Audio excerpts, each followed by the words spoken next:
Hello, folks. Welcome back to World War II TV and the first of a double bill today. And the later show will, in fact, kind of complement this one. Marius is coming on to talk about how the Germans dealt with Soviet POWs. So that kind of comes after what we're talking about today. But anyway, Richard Hargreaves is a respected journalist and historian, particularly for the Royal Navy. But Opening the Gates of Hell is the fourth book he's penned about the Germans in World War II. Here is my copy there, just to prove I do have it there. And it is a gripping account of the first 2 months of Operation Barbarossa, which we have tackled before, but on an operation of such magnitude, it's always worth revisiting. So I'll bring him in now. Good afternoon, Richard. How are you today? Yeah, very well, thank you. Yourself? I'm good. So I just talked about you can always revisit Barbarossa, but you've done Normandy and other aspects of it. Yeah. There is always things to say about even the smaller operations, but with something as vast as Barbarossa, clearly there's something else to say about it. What do you think you kind of went into it thinking you wanted to bring to this new study? Okay, well, it actually started out as a story of the Brest Fortress, because I've always been fascinated by the sort of heroism and how long they withstood for, and the fact that some guys were found a month later in the ruins. And then about a year into doing the research for that, which there's plenty of material for, another book came out about exactly the same subject. So I was like, what the hell do I do? So I then looked around I and think thought, I've well, got that one. yeah, yeah. So it's like, well, I've done all this research. How do I use it? So I decided to look at the wider aspect of the front and do a set time limit to see whether I could actually do something. Every author, when you've done one book, you've tried to make the next one more ambitious, better, bigger, wider, etc., etc. So this one, I've gone from a story about a battle in one city to one about 1,000 miles of front, which is challenging, to put it mildly. Yeah, but you did decide, as I said at the top of the show, to just limit yourself to the first 2 months because, Yeah, I mean, you like go with mad things trying like to do the the rest of it. Battle of Britain, it's like the end of it comes a bit vague, doesn't it? Because it sort of morphs into something else when you get to the Yes. sort of December and January. But anyway, we're going down a rabbit hole already. So, folks, I'm going to hand over to Richard now to take us through this. Please feel free to pipe up with questions and things, but Richard's going to take us through some of them, the main players, the bits he's interested in, some of the quotations of some of the people who are there. And so there we are. So over to you, sir. Thank you very much. So, rather than do a standard military history, my emphasis, because I'm a journalist, is in the human stories, or the inhuman stories in many cases in this sense. So it's not about the movement of armies and how big a gun was on certain tanks, and that sort of thing. This is about the personal experience of everybody. Well, not everybody, but those who I've dealt with on Barbarossa. So everything from your Hitler and your Stalin and your field marshals, right down to the ordinary grunts on the ground. Yeah, the poor bastards who are caught up in the day-to-day maelstrom of this utterly insane um, um, period in history. And it's limited to 10 days, partly for reason of scale, because otherwise the book would be 10,000 pages long and it would never ever get finished. But also that there's quite a nice sort of July 3rd is quite a nice date to end on. It's the date when Stalin emerges from hiding and does his big famous spiel of comrades, we're up shit creek and, please rally around and fight the Great Patriotic War. And at the same time, you have Franz Holder, the chief of the German General Staff, smugly noted in his diary that the war's won and everything's hunky-dory and will be mopped up in 2 or 3 more weeks. So the two tied together on the same day, where you have one person saying, this is the end, and the other person saying, this is just the beginning and we're now going to fight for our lives, seemed a reasonable way to end. And it's also really the end of the first sort of initial leaps of the armies. So you've got the capture of places like Riga, Lvov, Lviv, Lemberg, depending on your nationality. You got Minsk falling, so it's a sort of almost a natural pause in the first phase of Barbarossa as well. So that's in a reasonable place to end it all. So I'm going to start with the sort of the impressions in the few days, weeks leading up to it, and the sort of general mood of the two opposing forces. And it's a real mixed bag. So you have in the German army lots of people who are very confident, and they're a real mixed bag of people right at the top and right at the bottom. And you also have quite a lot of doubts, Again, some at the top, but mainly at the middle ranking level. So your sort of staff officers on infantry divisions, divisional commanders, that sort of thing. They're the ones who seem to grasp that this is a massive undertaking and it won't be that easy. And then you have the people at the top, the like we see here, Gunter Blumentritt, on the chief of staff of the Fourth Army, who's fairly confident that it's all going to be done within 14 days. And that's a fairly common feeling amongst those senior officers. The commander of Army Group North, Ritter von Lieb, he's planning all his headquarters all the way up to Leningrad. So he's sort of planning them over the next 4 weeks. We'll be here. Ernst Herpner, the commander of the Panzer Group, leading the charge in Leningrad. Similarly, he's telling his wife we're going to be in Leningrad by X date. It's a fairly widespread feeling amongst those senior officers.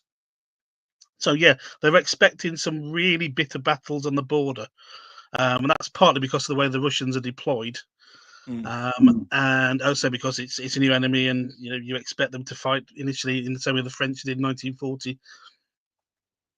And the Poles. Just to interrupt you just quickly, Richard. You mentioned Yugoslavia in that slide there, and we talked about that before going live, because I think a lot of people think that Barbarossa is just another for the Germans of a series of everything has gone brilliantly going back to Blitzkrieg. Well, and yes, there has been that trend of a lot of the things the Germans have done have been, seemingly very effective, but it's not everything has gone the Germans' way in the way they wanted it to unfold. And I think Yugoslavia are worth mentioning there, that the path towards Barbarossa has been strewn with a few foreshadowing moments, so shall we say. Yeah, and it certainly delays the build up for it. I mean, that's part of the reason why it's June the 22nd, not say June the 1st, for example, when the invasion begins. Another one, which is probably not talked about that often, but you see it regularly in some of the contemporary diaries and papers, is the very late spring summer thaw. Yeah. So the rivers are very high, well into June, much higher than normal, and that really does make an impact on the ground, on making these, because pretty much rivers are the borders on June the 22nd certainly in most sectors of the front.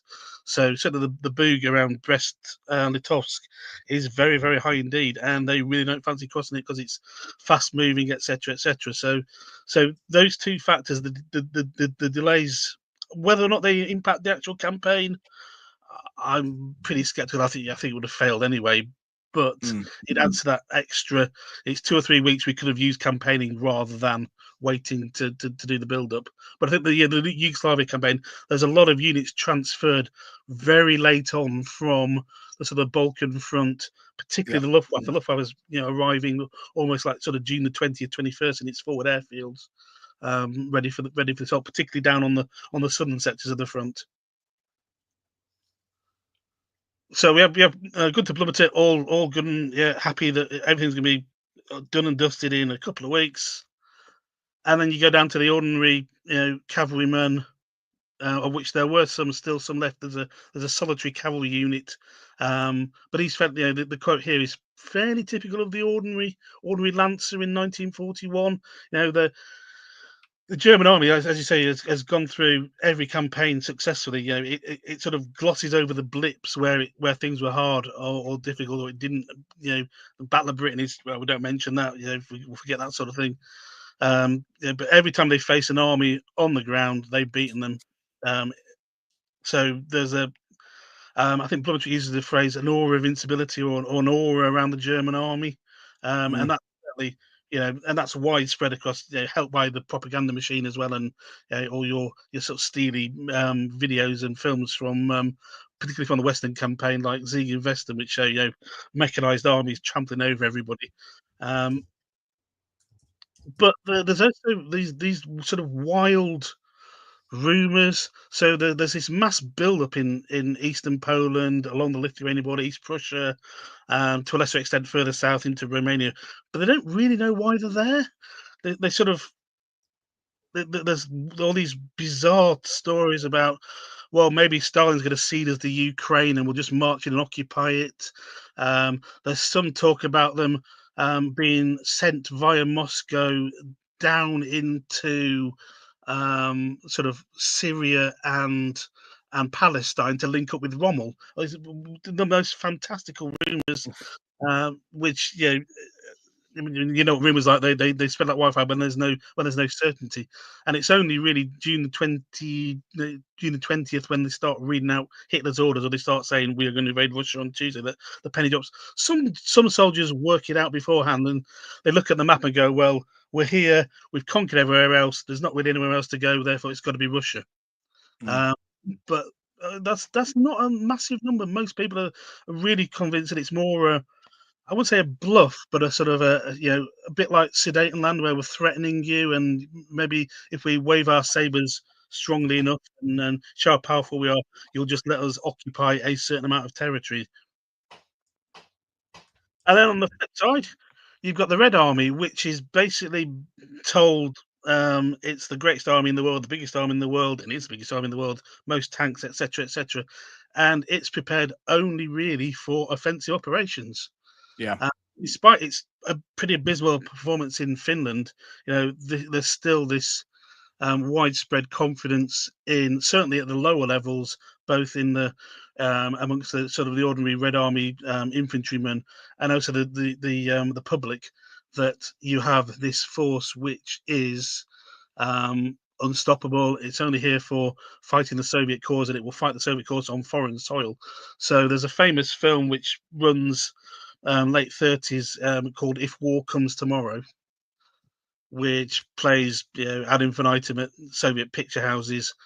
And there's obviously a nice marching song which talks about crushing all the opponents of communism, etc., etc. And that is widely the common belief that war will be fought on foreign soil, that we will be victorious, and we will raise the hammer and sickle over or whichever potential aggressor it is. And that's shared by the ordinary soldiers, and even on June 22nd. Yes, so this picture is a famous one taken by Yevgeny Kaldai, I think it is, who's a famous one of the most famous war photographers on the Soviet side. He was in Moscow on that day.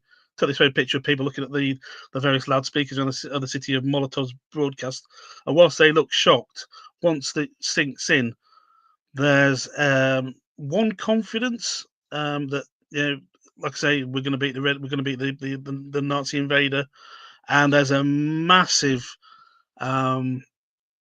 response to recruiting centres. A bit like Britain in August 1914. There's a flood on the recruiting offices of Right, yeah.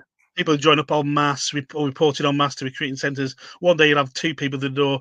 June the 23rd, it'll be like 400, 500 going through these centres. So they are literally swamped straight away. If they haven't already received their call-up papers, which are being sent out, that afternoon, as soon as the Red Army begins to mobilise en masse. But again, there's this one. There's the hatred of the Nazis for invading them in the first place, so you immediately got the backs up. But there's that general confidence that we're a big country, we're a strong country, we've got this mighty army, we've got great leaders. What can go wrong? Quite a lot, as it happens. Yeah. And then, as I said, there's these sort of middle-ranking officers on the German side who are much more skeptical. Maybe I don't know. Maybe it's because they're younger. They're probably born 1905, 1910, so they haven't been through the Great War. They haven't fought with the Russians. They haven't seen the Russians in World War One, so they aren't tainted by that. Anybody faced the Russians in World War One generally dismissed them because they were a poorly led force who crumpled on most occasions. So there's probably quite a lot of hangover from that, certainly amongst the older generations. But at the sort of staff officer level, there's plenty of anecdotes and remarks in diaries about wondering why we have to do this. Are we going to do this? There's pithy remarks like "See you again in Siberia," and some people toast the coming campaign with champagne, but they do it in a fatalistic sense because they don't expect to come through it. It's quite a strange mood in those sort of final hours before it all kicks off at sort of 3 a.m. on the Sunday, the 22nd of June. Reinhardt is probably one of the lesser well known of the Panzer commanders. quite a fearsome character. But his letters to his wife, I think that pretty much adequately sums up his views, and quite a lot of some of the sort of those sort of commanders who really don't want to do this. They'll do it. They're doing it because they've been ordered to do it, but they're not convinced they're going to be victorious. A lot of this appears in sort of post-war memoirs, which you can't trust, or they're less trustworthy. But if you look at the contemporary letters and diaries, he's certainly very skeptical about this coming campaign. We did a show with David Stahl over in Australia where we talked about the letters by Reinhardt, and they are incredibly telling and incredibly honest as well, you know, and how they quite all got through just to his missus like that with so much sort of honesty. But yeah, they do reveal a different thing. And a quick question for you, Richard, and I don't want to go particularly down this path, but because it's what we've been discussing the last few days on the channel, is that you cannot take the ideology out of the Eastern Front campaign, and the fact that it's Lebensraum, it's about the destruction of Jews, it's about the hunger pan, all that kind of stuff there. So, just to clarify your opinions on this, Michael Nelson over in Australia said, how much of the German plan was to be the homicidal jerks they ended up being? Was it part of it, or was it just a side benefit? And my answer is, it's absolutely part of the plan, isn't it? It is, and I'm going to come to that later in the presentation. So if he bears with me, I will run through But basically, Barbarossa, you cannot link the military campaign with the genocidal campaign. Sorry, you cannot separate the two. They are intrinsically linked. They are part and parcel of the operation. The two are linked. The German army bloodied its hands as badly as any SS, SA, party, police formation whatsoever. It is every bit as culpable as any other part of the German apparatus. I'll let you keep going for a bit before I interrupt again. I'm thoroughly enjoying it. I'm excited. That's the thing. That's the thing, Richard. I love this discussion. Okay, so a war like no other. And there's nothing I can find in modern military history that compares with this first fortnight of Barbarossa, both in terms of the speed and scale of the victories. Maybe sort of Japan in the Far East right at the beginning, but it's not the same war. And then hand in hand with that is the wave of atrocities sweeping across Europe, or Eastern Europe, the bloodlands that Timothy Snyder calls them. And some of it is sort of what you'd expect. So Horsch Lesnar is a fairly typical Nazi war correspondent, so it's all tub thumping stuff. And he accompanies one of the Panzer divisions. Fortunately, I've never managed to work out which one he was with, but he was a radio reporter, so he recorded all his broadcasts, etc., and then turned them into a book, which was translated, I think, a few years ago. It gives a very visceral description of what it's like to be in a tank battle with the Red Army in those sort of opening hours of the campaign. And once you strip away all the anybody who's read any Nazi propaganda, a lot of it's sort of imbued with Volkish rubbish and how we're superior to them. And once you got through that, there's actually some very, very good visceral descriptions of what it's like, and he doesn't pull any punches. It's as bad for the German soldier as it is for the Russian soldier facing. There are horrors faced by both sides. A tank battle is an appalling thing to be in. And then we got flip side of it is tank platoon commander Boris Boredin, who paints almost an identical picture from the Soviet side. And what you find in these opening encounters, well, the sort of put two things. One is a surprise from the Germans at the appearance of the T-34s and the KVs, which are sort of the T-34 is a complete shock. I'm not entirely sure whether they knew about the KVs in advance, but certainly facing them, they have nothing in their armament to adequately deal with them. So the existing guns of the day, certainly the 3.7 centimeter anti-tank gun is basically just a pea shooter. And they find that the only real way to deal with either of them is to knock off the Caterpillar tracks, or disable their engine in some way that way, so that make them immobile, and then you can start tackling them, be it climbing on board and chucking Molotov cocktails or grenades through the hatches, or just repeatedly hammering them with every possible shell you can until they finally are knocked out. But in these battles, the Soviets are in a sort of state of flux when the war begins. They're creating these vast mechanized. They call them mechanized corps. Basically, they're sort of panzer armies by another name, which are huge, but they're a real mixed bag because they've got some real obsolescent, old T types, BT7s, etc. Those bizarre tanks with the sort of 5 turrets that they look at every bit as bad as they proved out to be in battle.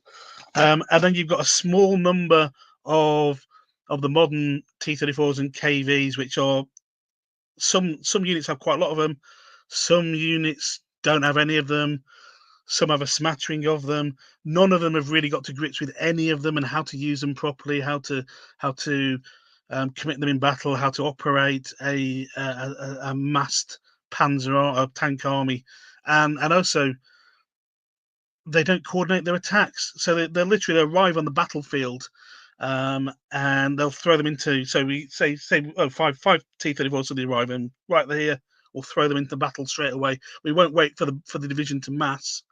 We'll just chuck them in and hope for the best. And there's this total lack of coordination consistently in those first 2 weeks, whether it's on the central front, the northern front, or especially on the southern front at the Battle of Dubno, which is, unless you're an expert or somebody who's studied the period closely, it's the biggest tank battle you've never heard of. It's cursed. Our viewers were mentioning it in the sidebar because we've got a special, extra specially knowledgeable set of viewers. So it came up 3 or 4 minutes ago. So you can always rely on a World War II people to know the ins and outs. I'm very proud of them. Excellent. So Dubno is basically Kursk, but 2 years earlier. The Red Army has the chance to destroy Kleist's Panzer Army or Panzergruppe, and doesn't, because it just doesn't coordinate the attacks. It has the right ideas. It has these pincers that want to close in on the Germans around Dubno or to the west of Dubno, so that the advanced units that have pushed on further into the Ukraine, they're all trapped. But it doesn't coordinate the north and south pincers, and a lot of the time, these armies have been sort of run ragged in the first 3 days of Barbarossa. Yeah. They've been sent one way, sent another way with conflicted orders without actually going into battle. And because there's a really poor maintenance record in the Red Army, and there's really poor supply chains, and just general chaos and discoordination in the staffs, these units go into battle piecemeal. And had they coordinated their actions, I think there's a good chance that, if not defeated, then they would certainly have seriously dented the German advance in the Ukraine, and seriously slowed it down. And certainly, the accounts from some of the German units that are involved they're pretty scared over several days about the threats posed by these roaming tank armies, and simply just the fact they just never stop coming. Yeah. And talking to Dubno, this is probably, I've only used a short extract here. The full extract's in the book. I say favourites is the wrong word, but this is the sort of thing which, as a historian, when you're digging around in the archives or reading books, whatever, you see something, you go, that must appear in the book. And this is one of these things. This is the last letter from a tank commander who's stuck in. He unfortunately doesn't say which unit he's with or which tank he's in, but he pens his final letter to his wife, who's married just before the war. Describes how he's not going to give up, he's not going to surrender, he's going to give his every last drop of blood. His tank's fired every shell it can, and he knows the end's coming, and I think he dies about 3 hours after he's finished penning the letter. But it didn't appear in the only problem I might have with the letter is it true? And I say that because it only started to appear in accounts in the mid-60s, and it appeared in Soviet accounts. So I'm guessing from where he was and where it was found, it would have probably found by a German soldier. but I haven't found any reference to it in any contemporary German accounts or documents. So it might be false, but then again, you read it and it does ring true. I've read quite a few last letters from soldiers who were appearing in the end, and this feels like a fairly honest goodbye letter. But it's one of those ones that tugs the heartstrings. Absolutely, yeah. Okay, and another one who's a similar vein. I think this chap did survive. Again, similar battles around Dubno on the southern front, and they pretty accurately sum up the general view of certainly the tank crews in particular. There's a lot higher morale in the armored forces I found than the ordinary infantry and rifle units. Okay, and unless we forget, Red Air Force. Red Air Force suffers a mauling unparalleled on June the 22nd. It is pretty much, I wouldn't say wiped out because it's so big it can't be wiped out, but it suffers a battering that makes the Battle of Britain look like a game in a sandbox. It's just unbelievable. And yet they keep throwing their planes at the Germans, such that there's certainly never air supremacy and rarely air superiority. They just keep throwing their numbers at the Germans every advance, and losses doesn't really matter, which is obviously a fairly standard thing with the Russians in throughout pretty much throughout the war. That casualty figures we're not bothered about. We'll just ignore that fact, and quite a lot of these become heroic figures. So there's famous instances, particularly in the first few weeks of Barbarossa, of fighter pilots and bomber pilots who've run out of ammunition, run out of bombs. They're facing hordes of Germans. What do? Well, they basically commit kamikaze. So they will try to ram German aircraft out of the skies by literally just smashing into them or using their propellers to sort of damage wings or tails, etc. Sometimes they will throw their damaged aircraft at columns moving on the ground. So if you ever go to Belarus, which is a bit tricky at the moment, north of Minsk, there's a big highway. It's the old highway running, I think, to Vilnius. There's a huge memorial to an aviator who crashed his damaged two-engine bomber into a column of German tanks and fuel tanks, that sort of thing. So these become the heroic figures of 1941. Obviously, the Soviet propaganda machine cannot talk about what's really happening at the front because it's getting its arse kicked. So instead, it focuses on individual acts of heroism, which is a standard ploy. You got Rorke's Drift. Let's give out lots of VCs to hero. And again, the Germans repeat this towards the end of the war, where they focus on individual acts of heroism that sort of is attempting to sort of cover up the bigger picture of defeat. Is it generally harder, Richard, to study 1941 perhaps compared to 1944? Because you've got, as far as I'm looking at it, a couple of problems. One is a lot less survivors. Someone writing in 1941, be they German or Soviet, there's a big chance they don't even make it through the war. So you don't know how accurate it is. And B, the propaganda you mentioned, both sides are trying to sort of sell the story in different ways. Germans, that it's a massive, great victory. The Soviets, they're somehow, despite the fact they're losing, there's these amazing acts of bravery. Whereas maybe by 1944, 45, everyone's a bit more kind of pragmatic. Those that are left and honest because they're jaded by all the propaganda. So is it a bit tricky? You have to kind of, as a journalist, have an insight into this reeks of bullshit. This feels accurate. So on the German side, there is no shortage of material. There are memoirs, diaries, letters, Feldpost. I could probably have filled another book with material from these open days. It's surprising how many people. There's a sort of, it's a bit like because they're experienced soldiers. There's a chance that they're more likely to survive. Whereas if you're a rookie, you're thrown into the line of fire. You don't know what you're doing. A bit like 1917, the Bloody April. Your aviators are killed within a few days, rather than the experienced ones will last through. So there's an element of that, but there's certainly no shortage of material on the German side. The Russian side, yes, it's not so good. Certainly pre-end of the Soviet era, it's a fairly limited set of accounts, mostly to your generals, your senior officers. So of the accounts that are in the book, the ones that you probably will have read before or may have seen bits of before are from that era, because they're the ones who were being allowed to publish post-war.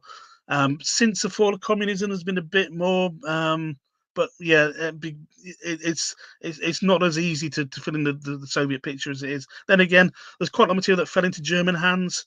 So they will quite often translate diaries. They're quite interested in the morale of their opponent. Interrogation reports are quite good for mood and morale as well. So there are ways to fill in some of those blanks. Okay, thank you. Back to you. Okay.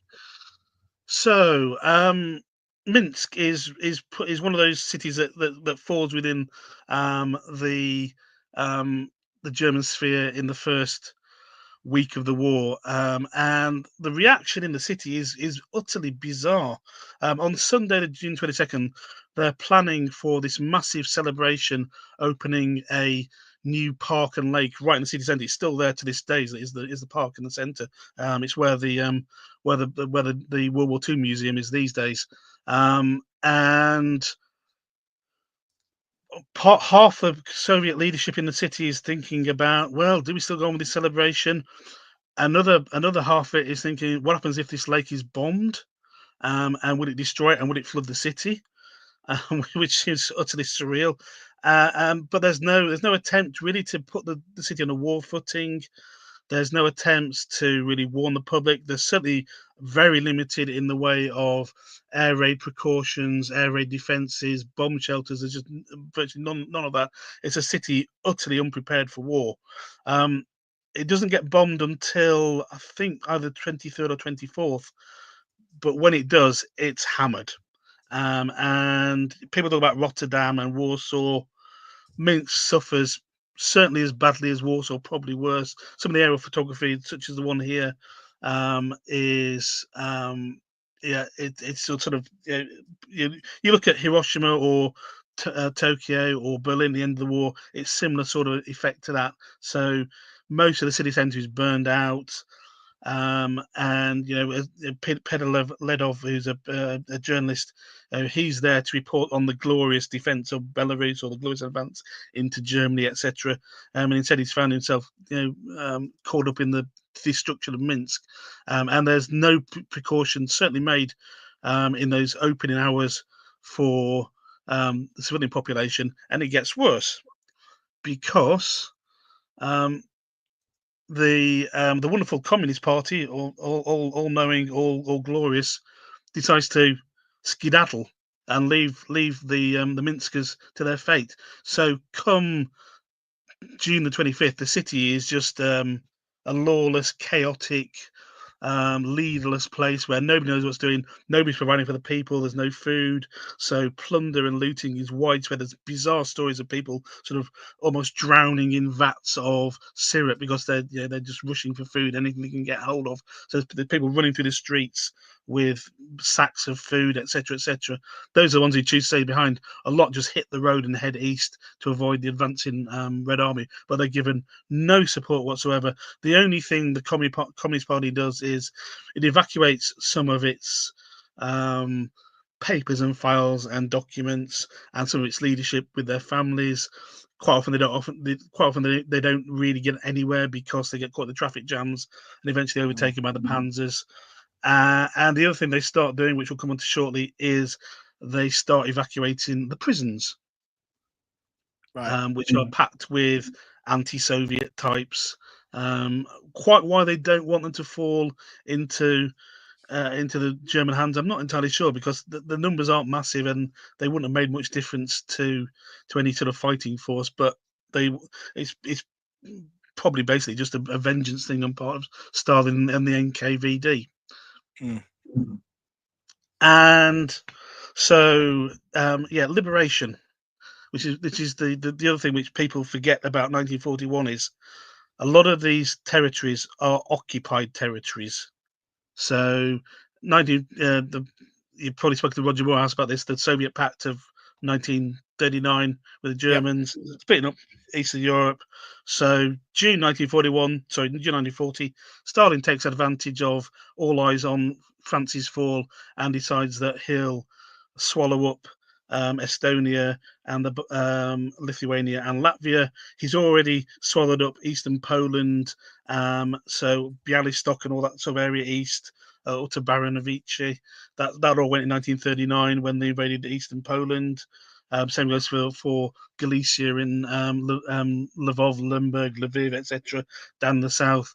So you have um, a vast strip of Eastern Europe which has gone through a year to 2 years of Soviet rule, having been free states or free lands, so part of Poland or the independent Baltic states.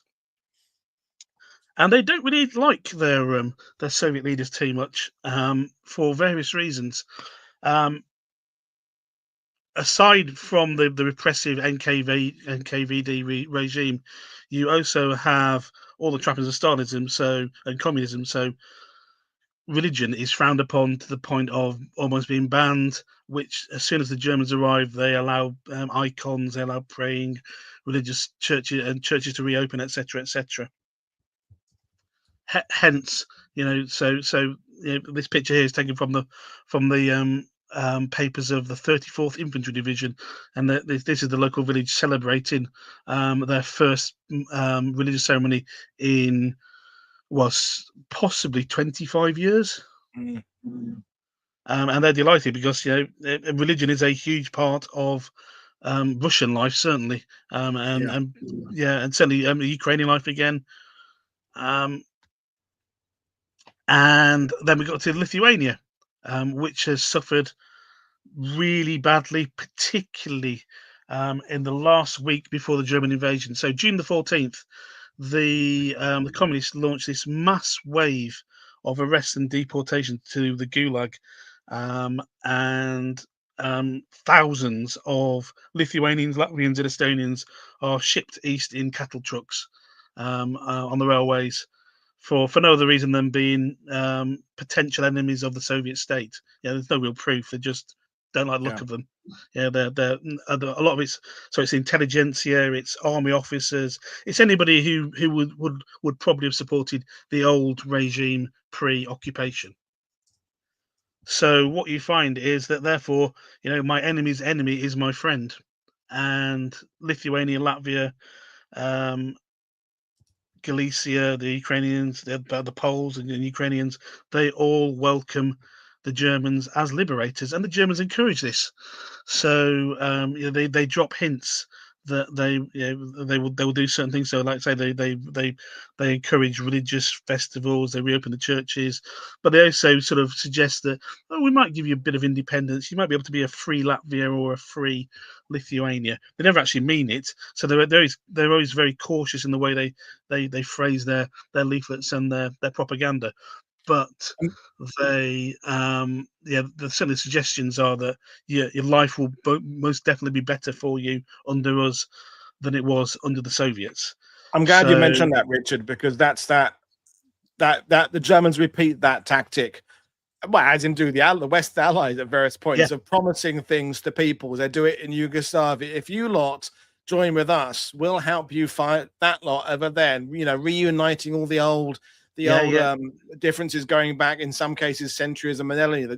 Millennia. They do it in North Africa. They do it in around the world. And yes, and I'm glad you mentioned the end of the Soviet Union, so to speak. Well, for me, that's been the revolution, bad choice of a word, in that we now are bringing in Romania, Lithuania, Estonia, Latvia. Whereas as a kid, Barbarossa to me was Germans against Russians. It was a very binary, yes. simple, and it clearly isn't. And I'm glad you're exploring the sort of the fringes where it gets a bit complicated.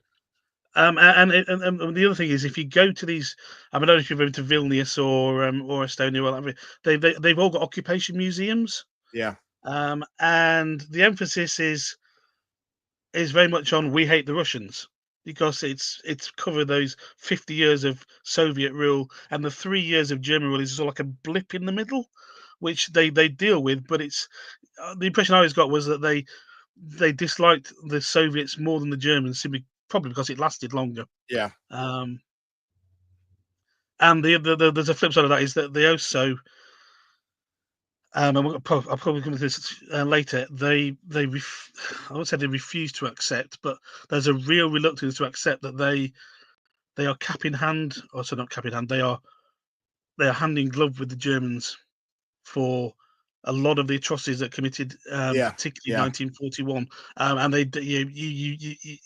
you're very brave if you mention this in these places, even to this day. They will either say that it's not true, or they'll sort of beat you and scold you, and it's very evident.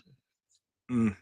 So Riga, another city, again, same sort of. Oh, these things are repeated across Eastern Europe in that sort of 10-day period of people welcoming Germans, and this is Robert Kershaw calls his book "War Without Garlands." This is the war with garlands because they are chucking flowers, cigarettes, sweets. They are laying out tables with salt and bread and milk and water for the invader, and yeah, ceremonial arches is another common one.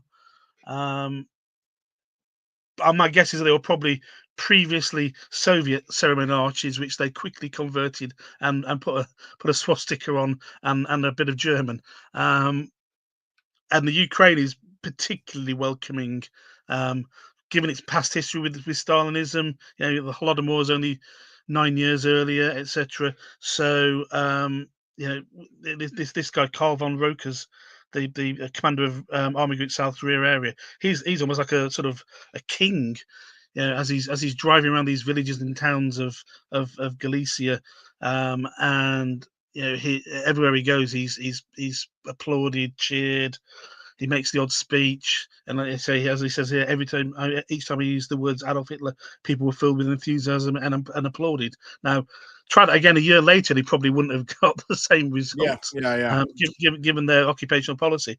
But it shows just how much people regard this as a period of liberation, and it's one of those sort of great questions of World War II. Had they not been, had the Nazis not been so racialistic in their approach to the occupation, had they let these nations breathe, would it have made a difference? It's hard to know, but certainly the way they acted subsequently made it impossible to win over these peoples, and Yeah. that starts to really sort of come into effect mid-July when they start realizing that things aren't going to be quite so great after all. So yeah, there's another one from the Ukraine. Yeah, salt, glass of milk, bouquets of flowers, etc. And there are hundreds of accounts of this, so it's widespread. Probably not in the first wave, but certainly the supporting elements, your baggage columns, etc. Once the fighting's passed, this is when these sort of celebrations really take place. And we talked earlier about the aspects of Barbarossa, and is it a racial war? Yes, it is.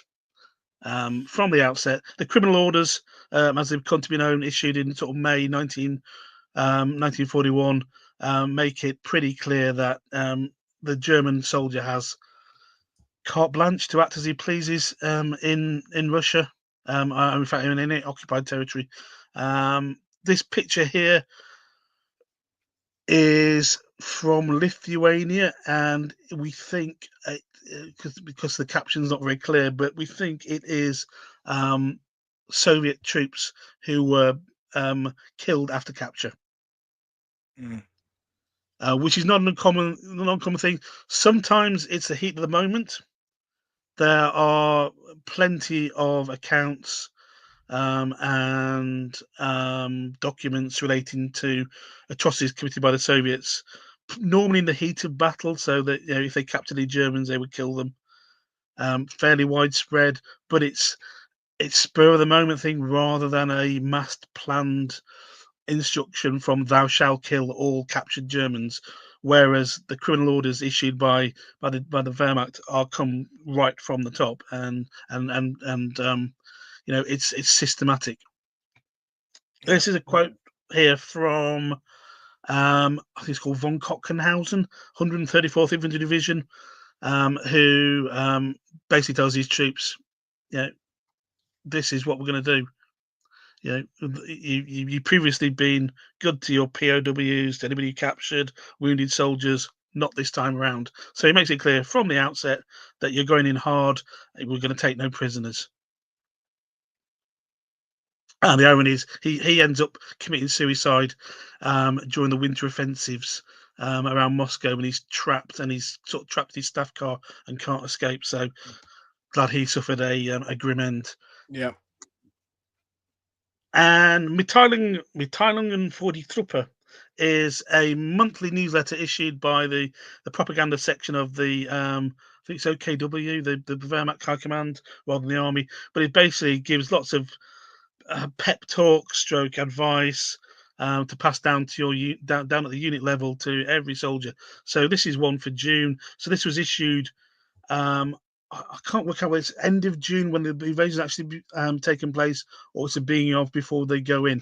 But this makes it quite clear. I mean, the language here is, is straight out in the Middle Ages. Animal-like embodiment of the infernal, personification of the insane hatred against everything that is noble. It really is. That you're leaving no German soldier in any doubt that you're dealing not with people, you are dealing with I don't know, monsters is probably not even the word, but it's something it's almost like the fly on your shoe that you just crush. Yeah. You think nothing about it.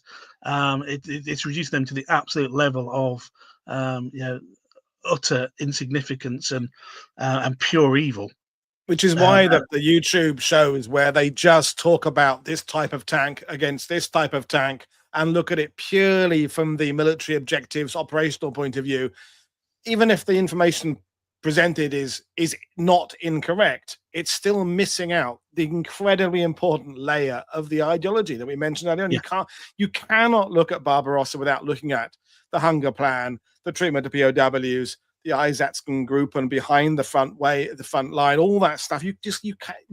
If you're choosing to ignore that part, it's a choice. You're one of those people who just wants to think about tanks and armor, and it really upsets me when people look at the Eastern Front without considering this stuff. So thank you for reminding us again that we don't need reminding on World War II TV that it is a war of absolute hatred and vitriol and ideology.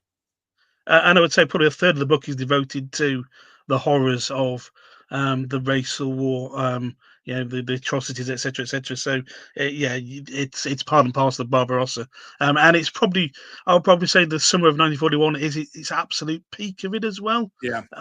After that, it becomes more systematic, more concentration camps. Horrific as they were, it's not this visceral.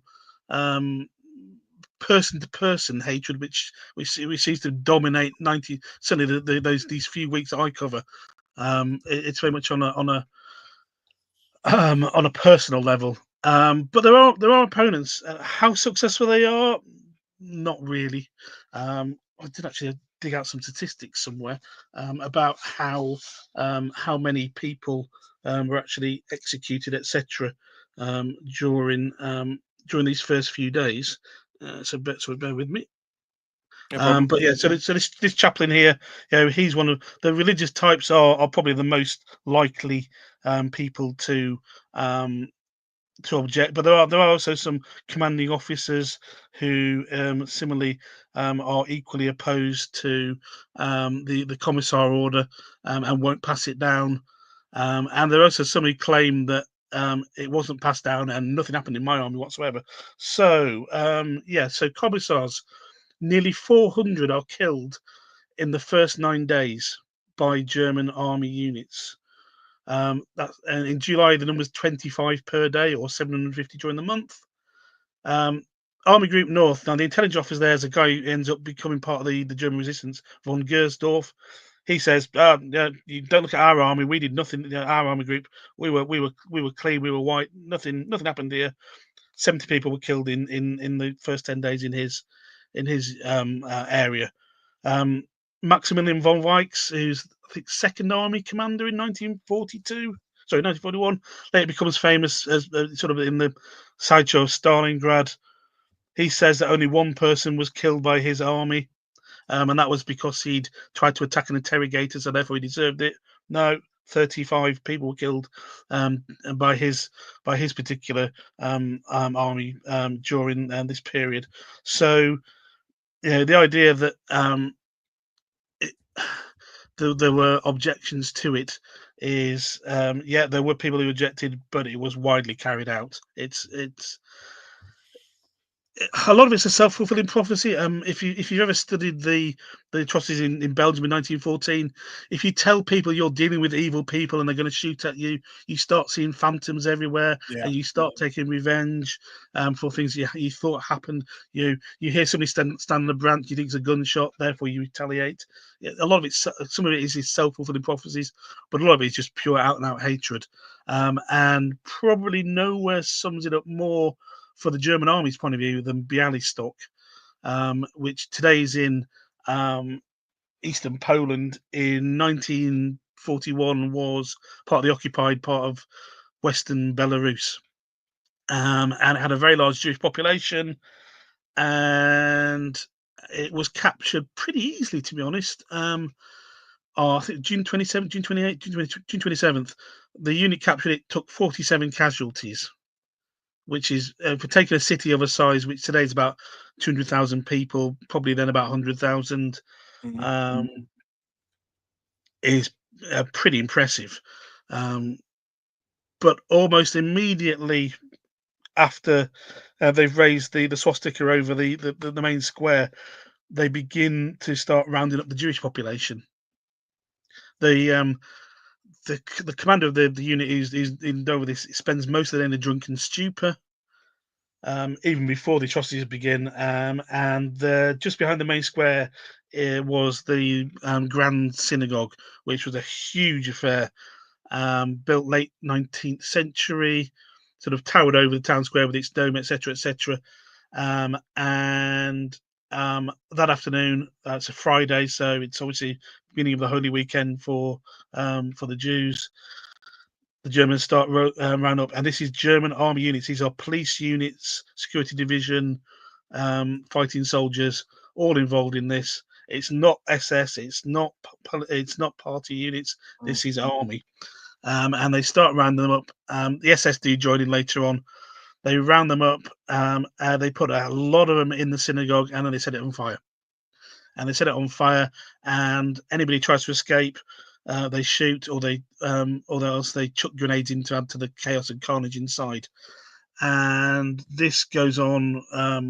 The fires quickly spread out of control and burn down huge swathes of the city centre, particularly the Jewish quarter. The Jews refer to it this day as Black Friday, understandably, and it's purely a German army atrocity. Let no one claim it any otherwise. Don't blame the Jews. Don't blame the SS. Don't blame the Einsatzgruppen. It's the army. They bloodied their hands every bit as badly as any other formation in the East in 1941. And the added irony, Richard, is as it's the army, you've just taken a city with minimal casualties. Yeah. What you should be doing from a military point of view is improving the infrastructure, the engineering, building bridges, getting telephone exchanges up and running, setting about air defenses, doing all that kind of stuff that is ultimately, and I'm not condoning the Third Reich and the invasion, but is aiding the resilience and stability of this invasion you've just launched.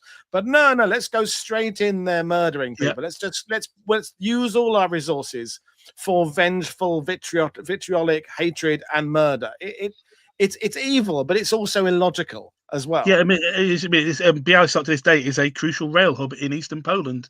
So it could easily have been a springboard, a useful. In fairness, the railway station's a long way out of town. Something if you visit Eastern Europe, you'll know a lot, because for some reason they build all their railway stations right on the edge of town, very helpfully. But in this case, yeah, I mean, what really goes on this one is that the commander of the assault, who's hammered throughout the day and does nothing. A few sort of officers complain that this is not the way of the German army, and he ignores them. And then the commanding officer of the unit comes up and he basically ignores all the protests as well. But the guy who led the assault on Balistock gets the Iron Cross.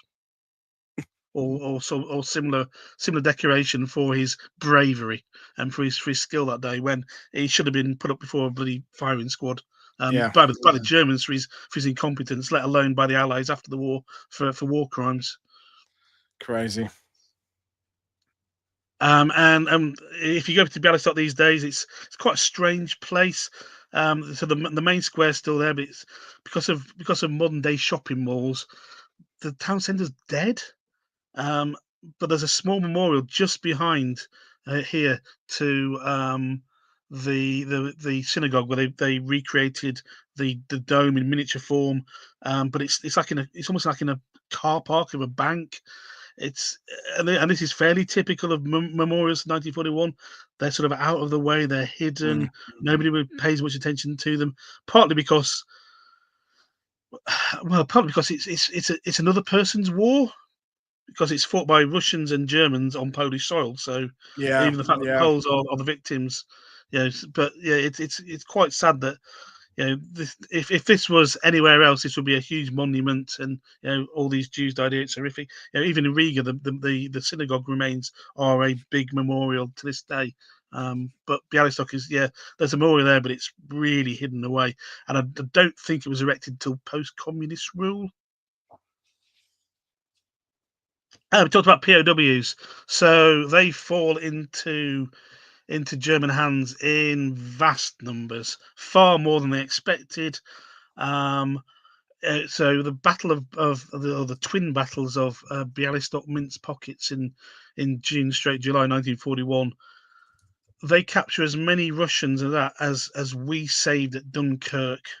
So 330,000 Russians from one battle are taken prisoner, and partly the camps aren't prepared for it. So there are various levels of camp set up by the Germans to sort of sift through officers, ranks. Jews and commissars obviously separated straight away and invariably sent to execution, or possibly end up in a concentration camp. But the rest are held in these makeshift camps, like the one pictured here. I think this one's probably from Minsk. Again, it's taken by the 34th Infantry Division chap who left quite a good collection of images of the campaign. And there's no sanitary conditions whatsoever. So there's no cover from the sun. There's nowhere to sleep. You sleep on the ground. There's no toilets. There's no water supply. So the water supply, if you're lucky, if there's a stream running through your camp, that will be your water supply. It'll also be where you do your ablutions. Food is given out once, possibly twice a day, and it'll be a soup. And I use the word soup use the term soup loosely, because it's basically water with a bit of possibly vegetable or some sort of flavoring in them, maybe a bit of bread that's probably stale, and that's it. And even without the hunger plan, which is the mass plan for starvation, thousands would have died anyway, because the German army was not prepared for the numbers who surrendered. But it just makes it easier for them to kill off these useless mouths, as they call them. So of these, I would say of these people in this picture, 2/3 of them will be dead by November. And of the three, so 2/3 of all the prisoners taken in 1941 are dead by February 1942 at the latest. So that's 2 million Soviet POWs. And again, the German army, it runs the prison camps, or certainly it does run the prison camps, full stop. So therefore, it is responsible for the fate of these men. No two ways about it. So more blood in its hands. So victims, of which there are many, and now we come on to the hideous world of NKVD atrocities. Mm. I will apologise. This is brutal. This is the worst part of my book by far. And I had to put a warning in the introduction to warn people. It's almost like graphic content ahead. If you were selling this as a video, it would be a video nasty. That's how grim it is. There's a caveat I had to is how realistic are these accounts? So this is a testimony given by a Polish caretaker in Lvov to I think this is prison called Ląckowo, which is still there to this day, still a working prison, but on the ground floor there is a memorial to the atrocities of 1941. It is well worth visiting, but I will also add a second caveat in that it mainly focuses on the atrocities committed by the NKVD. It doesn't really deal much, unless it's changed in the 10 years since I was last there. It doesn't deal with the atrocities committed by the people of Lviv and the Germans in the days afterwards. So there's that blind spot of, these atrocities we will highlight and we will commemorate, and these ones we will ignore. Yeah. So you get a lot of that in that part of the world, to be fair. Yeah. This is so there are three main prisons in Lviv, Lvov, Lemberg. I think there's about 40 odd in total, all run by the NKVD, and there are. Did I make a note of it? Of how many prisons? No, I didn't. But there, in June 1941, there are 3,391 people, very precise number, killed in the NKVD prisons in Lvov alone, and they are killed in the most bestial manner, straight out of the Middle Ages. So the description here by the Polish caretaker, this is given to the investigators of the Wehrmacht war crimes investigation branch, who very thoroughly went round basically most of Eastern Europe in 1941, asking about. They were mainly interested in what happened to captured Germans, so aviators who fell into German hands, and that's who they were looking for in this particular investigation. But as part of that, they came across the murders in the prisons, because invariably this is where the captured Germans ended up as well, and ended up being butchered. So these people give very graphic descriptions of what happened. Are they true? I'm inclined to think yes, because there are so many of them. I think that the descriptions are so completely beyond the pale that you couldn't really invent them. I don't see how people could think things, some of the descriptions that they give in their testimonies, and I can't see them being prompted by the Germans to give them. Again, for the same reason that it takes a particularly warped imagination to think of these punishments, these crimes. But punishment's the wrong word. They're out and out crimes. I cannot imagine somebody dreaming them up, simply because it's just so horrific. Yeah. Did I? Yeah. So this is probably the worst one. And I remember being in the archive in Freiburg. I think that's where I found this particular account. And you're there, sort of. Anybody spent time in archives, you're sort of typing away, and you'll copy a document. And this was the old days before you could use phones. So you literally put the document on one side, and you have your laptop on the other. You type away, German, typing away, and not really registering what you're typing. But for some reason, my brain started translating the words as I was typing from my machine from the page, and I visibly felt sick, because I'd never read anything quite this horrific before. And on the one hand, you go, that's going to go in the book because it's a brilliant account, but on the other hand, you think, my God, what the hell have I got myself into here? You enter, if you're writing research in Barbarossa, you're entering some very dark places, and this is, and I would say Lvov in July 1941 is probably the darkest place on earth. So these are part of a widespread, systematic execution, murdering of prisoners of the Soviet authorities, who decide come June 23rd, 24th, that these people need either evacuating or executing if you can't evacuate them. So across the entire occupied territories from Estonia all the way down to the Ukraine, they begin evacuating, but in most cases the Germans are too close, so they just end up killing them. And figures for the Ukraine alone, about 24,000 people are killed in that first week by the NKVD before they pull out. And again, it's not like say Katyn, where they put a bullet to their necks. It's stuff like this, which is it's burying people alive. It's bricking up basements. It's just inflicting. It's not just killing them. It's a sadistic sort of wave of terror. And the accounts are just horrendous. And then you also get across the way down in Iași in Romania, which is a very pleasant town. They call it the Rome of Romania because it's built on 7 hills, although it's nowhere nearly as attractive as Rome. But there's a long, deep-seated hatred of Jews in Romania, certainly pre 1945, and the Antonescu regime, which has just taken over the previous year, stokes this hatred, etc., etc., and it boils over on several days at the end of June in 1941, whereby somebody hears something. I think it was somebody saw a flashing light as a bomber passed over, and thought Jews were signalling Russians to attack the city, and therefore a rumor spreads, and the next thing you know, you have a pogrom on your hand, and it's a pogrom which is supported entirely by the local authorities, and it is not that dissimilar to what happens in Lvov. Over several days, people are literally shot in the streets. There are pictures of bodies literally lying in the main streets of Iași.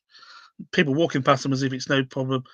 The pavements are running with blood. A lot of them are rounded up and sent here. So the photograph here shows the courtyard of the police station, which really becomes sort of the focal point both of all the victims, but also of all the families trying to find out what's happened. So the Jews are rounded up and brought to the police station yard, and basically just kept there in the open in broiling heat of up to 30 degrees Celsius. No water. If water's there, they're paying 6 months' wages for a sip. As bribery from the police authorities to have a bit. A lot die there. A lot are beaten to death, and then towards the end of the day, they're marched out. And you think, maybe we're going to get released now, but no, they're marched out, and they go to the railway station, and they're put on death trains, which then spend the next week travelling around sort of northeastern Romania, and they travel at a snail's pace. They don't really know where they're going, and they sort of move from station to station. No one is feeding them or giving them water. If they are, then it is again at exorbitant prices. People are basically selling their limbs to have a suck of a sort of a damp cloth. It's just utterly horrendous, and the condition inside, people are giving birth, people are trampled upon, there's intestines spilling out, there's people wading in blood, so this goes on for about a week. It finally ends, and even the Antonescu regime, which has stoked the hatred, turned a blind eye to these atrocities, says this must end. This is terrific. Too many people. For most part, the attempts to clamp down these things are not because these things are taking place. It's because they're taking place in public, and they don't want the veneer of the civilized society to be stained by atrocities. But there's no hiding. Certainly in Iași, there's no hiding its atrocity. For days afterwards, people are burying bodies and carting them away to the cemetery in the northeast of town. And there's mass graves there to this day, which you can visit. I wouldn't recommend it. It's a long walk out of town. But over the period, the estimates seem to be 15 to 16,000 Jews killed in a week. from that area, of which 8,000 died in the city itself, and a similar sort of number in the trains. And good luck trying to find a memorial to it. I think there might be one outside the old synagogue in Yash, but that's about it. And the grave, the mass grave out on the hill, the Jewish cemetery. But beyond that, yeah, nobody talks about it. When I visited, because I like to visit the place I'm writing about, I went up to the cemetery and I took a cab there because it was a boiling hot day, and the taxi driver wondered why I was going there, and I sort of said in pidgin Romanian Jewish cemetery, and he said, "Oh, Yash, no Jews, Hitler, Hitler." Mm. Yeah, so, yeah, to this day they haven't accepted that. Yeah, it's definitely, this is a Romanian atrocity, not a German one. Yeah. Yeah. And then we come to the revenge. So Yash's sort of revenge, but there's not really a previous atrocity by the authorities, and but revenge is widespread. This is the death dealer, or this is one of the death dealers of Kaunas, which was the interwar capital of Lithuania, and then is now second city to Vilnius. So around about June 26th, 27th, once the Russians have gone, the Lithuanians start taking their vengeance against the Jews. Why? Because before 1940, Jews were largely excluded, as they were in many countries, from a lot of walks of life. So a lot of professions they weren't allowed to work in. So they ended up being in certain areas. So, but when the Russians came in 1940, a lot of those restrictions were lifted. And what you find is there's widespread belief that the Jews have benefited from Soviet rule. And while the Jews have benefited, everybody else has suffered badly. Therefore, we shall take our revenge. Generally speaking, there's no truth to this, because the Jews suffered every bit as much, particularly if they were business owners, etc., or the businesses were nationalised. So, again, yeah, some Jews may have benefited from Soviet rule, but a hell of a lot didn't. But again, they provide a useful scapegoat for all of the world's ills. And yeah, Kaunas seems to, Vilnius, again, there are atrocities, but Kaunas seems to be the worst. So this, yeah, this this is a garage of a cooperative, which is just off the main road to the railway station. Or it was, it isn't there anymore. And this seems to be one of the areas where several Jews were rounded up by a self-styled militia in the first few days of liberation. And they were brought here and they were beaten to death. And they were beaten to death by one or more men, probably in their 20s. They used a stocky wooden club. There's another picture on the internet of the guy. If you type "death dealer of Kaunas" into Google Images, you will see him. He's a bloke with blonde hair and a white shirt, stood next to his stick, looking quite pleased with his work. I don't think he's in this particular picture, but this is somebody sort of moving through the dead afterwards. But literally, the forecourt of this garage flowed with blood, and there were bodies literally everywhere. And it became pogrom a spectacle. So yeah, the German army guy who came along and possibly took this photograph, he described what happened. I think the description came from a post-war trial. And he did nothing to stop it. He probably wouldn't have succeeded anyway, because there were too many Lithuanians. But you can see that there's a big crowd in the photograph. There's the odd person with their sort of face to their mouths looking on in horror, but most of them are cheering on. They're celebrating. They're singing. They're dancing. You can't imagine it in this day and age of people doing something quite so utterly brutal and utterly medieval in its nature. But they did. Certainly lasted at least one day, and nobody was ever brought to justice, strangely enough. And then there's a more systematic effort to kill the Jews of Kaunas in the coming days. A lot are sent to this old fort on the edge of town. So late 1800s, the Russians built vast defences, a bit like Brest, Przemysl down in southern Poland, fortified city, lots of old forts. Fort number 7 is the one they chose to round up and bring all the Jews to for some reason. Probably because it was one of the ones near the city centre. It was also an army depot between the wars, and they basically sort of hold them in these in this sort of forecourt, and they take them away to the rear area and kill them by shooting, by grenades. Most of it's by simply just taking pot shots from the embankments. There's no real sort of order to it, and it's all done by the Lithuanian militia. And victim-wise, did I make a note of how many were killed? 5,000 Jews killed in about a week, and of Wow. those, only 93 were ever identified. So there's no effort. There's no effort to make any records of this. It literally is killing by numbers. And the fort still exists today. It's now it's an education centre for children with a memorial area, so you can actually pay your respects. And it's one of the few places where they admit that Lithuanians did the killing. So Right. so they are quite open about this is not Germans, and it certainly isn't Germans. This is definitely a Lithuanian massacre committed by the militia, who were sort of formed in the aftermath of sort of that sort of grey period between Red Army leaving and the Germans sort of really imposing their rule. But the Germans did nothing to stop it. Yeah, there was an interesting conversation in the sidebar, Richard, about, of course, the Germans, to say they were unprepared for taking the number of prisoners. We know that's all nonsense and bollocks. We know that they're full well what is expected of them and the hunger plan. But even the Germans would have been surprised by the sheer levels of depravity individuals will go to once they've been let off the leash and given carte blanche, and the environment they're in, and the violence breeds violence, and anger breeds more anger.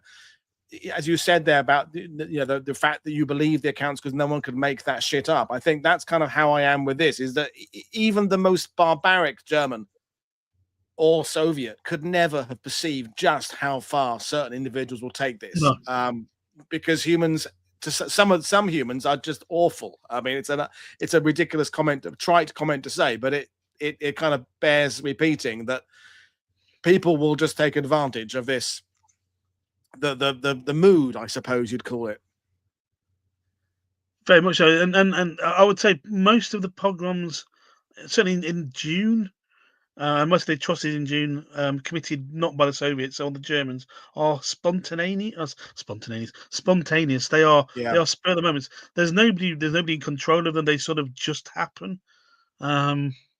Well, I don't know what it says about humanity, but yeah, the Germans might stoke them or encourage them slightly, but generally speaking, they sort of develop a life of their own or a death of their own.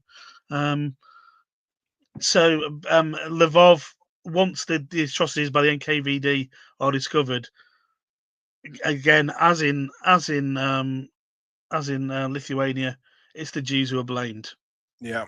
And so there is a pogrom. So the picture there's a famous picture of a Jewish woman being chased in the streets. Yep. Yeah, you can see the look on the little lad's face with he's got a metal bar in his hand.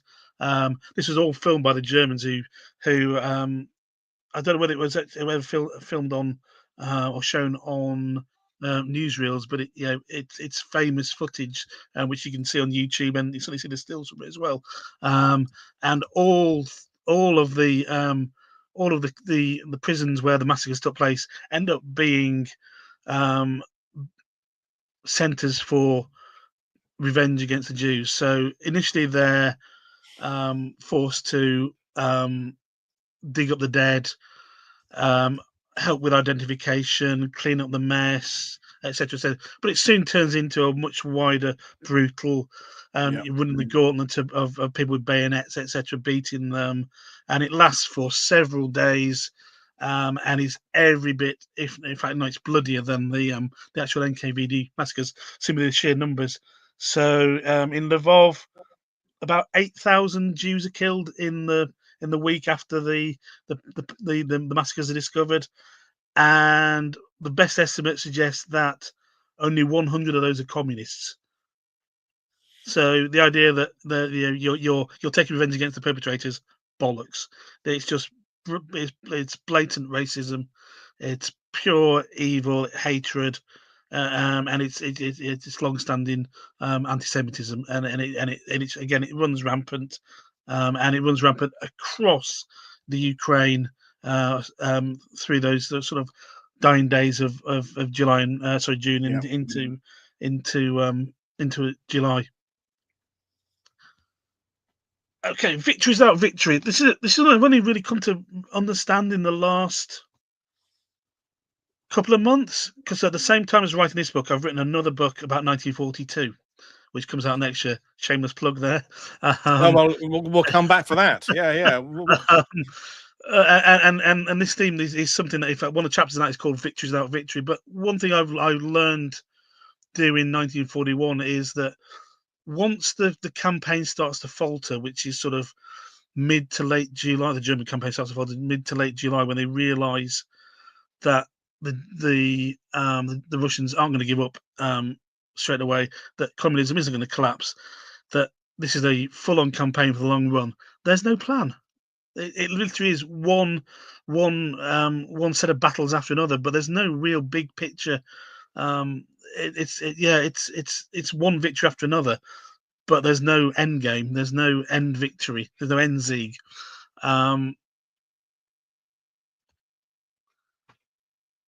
These are figures for the first 10 days. It's very, very hard getting statistics. The Germans are slightly more accurate. The Russians are chaotic and they differ wildly. So there are lots of different sources. Certainly, anything pushed out under the USSR, don't believe. But even the ones pushed out since are wildly contradictory. So the casualties for the Western Front, which is the armies that face Army Group Centre, and were crushed largely sort of in the two Balistock Minsk pockets. 2/3 of its strength is destroyed inside 10 days. It's a mauling unparalleled, or unparalleled until then. Then you get further into the campaign, you get the Kiev pocket and the Bryansk and Vyazma, which are way bigger, but for the time, and the Germans are shocked also by their casualty rate, which by later standards is actually very low, but 1150, 60 dead per day. Yeah, per day is pretty. For them is a shock to the system. They talk about 29th Motorized Infantry Division suffers 1,171 dead in the first 7 days of the campaign. That's more than they suffered in the Western campaign in France. So they're immediately getting a measure of their new foe. We talk about Brest-Litovsk as one of the sort of the most famous battles of the opening stages, and how brave the Russians were, and how much it cost the Germans. Yeah, it cost them 400, 500 casualties on the German side. Isn't that many? What is much heavier is the battle for Libau, or Lipeia as it is these days in Latvia. That's that's a battle that lasts just as long, generally not known about in the West, but the casualties there are way heavier than anything at Brest. But Brest is because it becomes this memorial, it's sort of sunk into people's consciousness. Mm. And yeah, we start to find that the German soldier finds that his opponent isn't a pushover. He isn't the Russian of the World War, and certainly for those who are veterans of the West, which in 1941 most of the German army is still experienced. It's a seasoned campaigning machine, so therefore it's a good army, much better than the one that later in the war. It's surprised by the ferocity of the fighting. And the other thing which it's surprised by is the size of Russia. I know that sounds bizarre, and you look at the map, guys, but they are all stunned by how much effort it takes to conquer Russia, and simply on a scale. France is a couple hundred miles from the border in the Ardennes to the Channel. A couple of miles in Russia will take you to Minsk from the border, as it was in 1941, and you still got another 600 or so miles to go up to Moscow. And yeah, that's fine if you've got a mechanized army that can keep up with the pace. But one, it can't, because it's pretty. It's worn out by the fighting. It's worn out by the scale of the fighting. It's worn out by the crappy roads. It's worn out by just sheer driving around Russia, and adding to it the strains of battle. So, no, what did I think? Yeah, so 16th Panzer Division. The Chronicle describes it as, after 10 days in France, the Panzer stood Atlantic. After 10 days in the east, it had covered 100 kilometers in southern Russia, so in the Ukraine as it was, and it still hasn't beaten its foe. It's still got all its fighting to do. But they start to realise that the losses are not going to be made good. Some Panzer divisions are down to sort of barely a dozen tanks after 2 or 3 weeks in the campaign. Now, a lot of these are repairs that can be done in a couple of days, but it shows you the rate of attrition, and all the while the Russians are just mobilising and throwing people into battle. It doesn't matter if they're ill trained. You've still got to deal with them. You've still got to fight them. You've still got to kill them or take them prisoner. You've still got to deal with them. So just this general wear and tear that starts to grind the German army down, and the mood between the beginning of July and the end of July is vastly different. Yeah.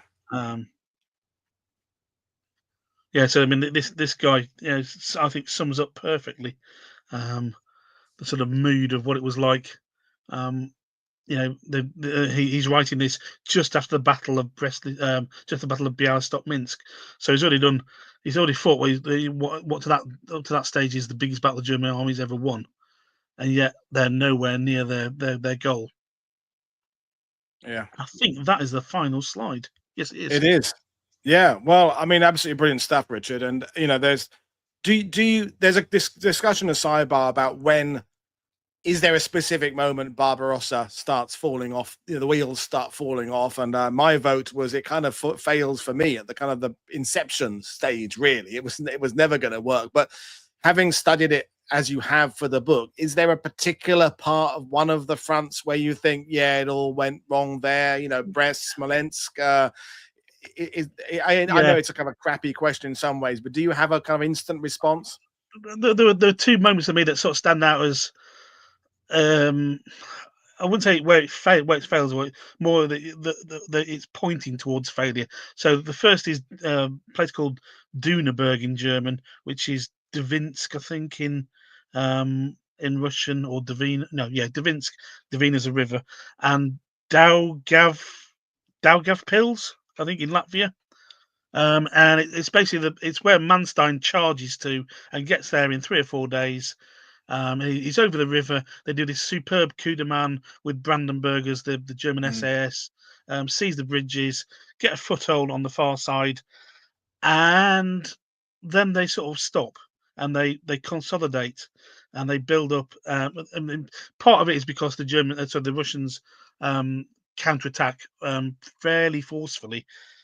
Different accounts suggest how well or Manstein basically dismisses their attack in his memoirs, but the Soviet accounts basically have him virtually pushed back into the river.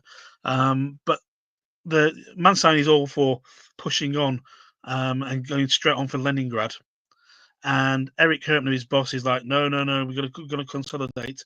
And so they spend this 4 or 5 days building up their bridgehead.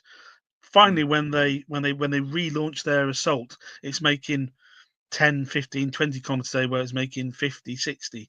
So they immediately realize that they are not going to reach Leningrad by their timetable. And if you read Herpner's letters to his wife, he keeps saying, "Oh, we're going to be in Leningrad on this date." No, we're not, and he keeps putting the date back further and further and further. He presses on. So for me, that's one sort of indicator that the timetable is already going wrong very early on. And probably the one is the pocket of Minsk and Bialystok, because although it's created very quickly. So, yeah, there's this vast force of most of the Western Front, three armies trapped. Whilst the Panzers do the outer pinzers and close very quickly, something like June the 27th, June 28th, because of the scale of Russia, the size of Russia, the infantry divisions cannot keep pace. And this is a Yeah, recurring theme throughout the pace. So there's no figures for how many people escaped through the outer ring that yeah, eventually is formed there. But the divisions take days to get into place. They're knackered, and then they've got to face the Russians trying to break out in these most insane charges. There's if you when you read the book, you realise there's no coordination to any of this. They literally, you know, where do we think the enemy line is weakest? We'll charge in that direction. No planning, no coordination. Hurrah! Charge and keep doing it. Keep battering until you break your way through. And it's a lesson in both how hard the fighting is going to be, but it's also the fact that you need more. You need a mechanized army. If you're going to invade Russia, you don't need a panzer army.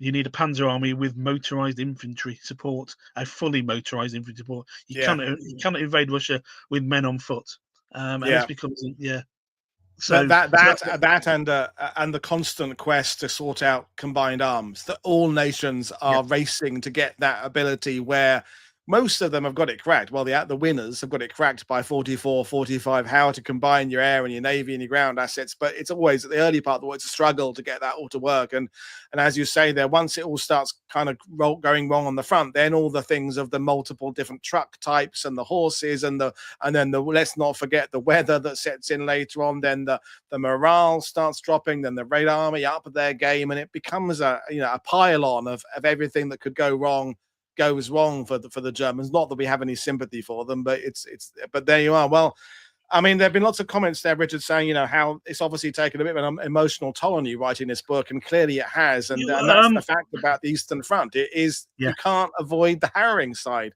no.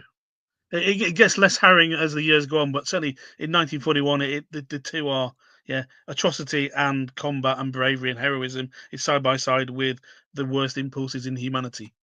Yeah. Well, we will leave it there, Richard. I'll hold up my copy of the book, folks. So Thank you as very always, much. the links to purchase the book are in the description below. You can find it in your favorite store. I'm back in 2.5 hours with a look at the German POWs, POW policy against the Soviet prisoners they captured. So continuing the conversation in many ways. So as always, click like and subscribe. Buy my guest books.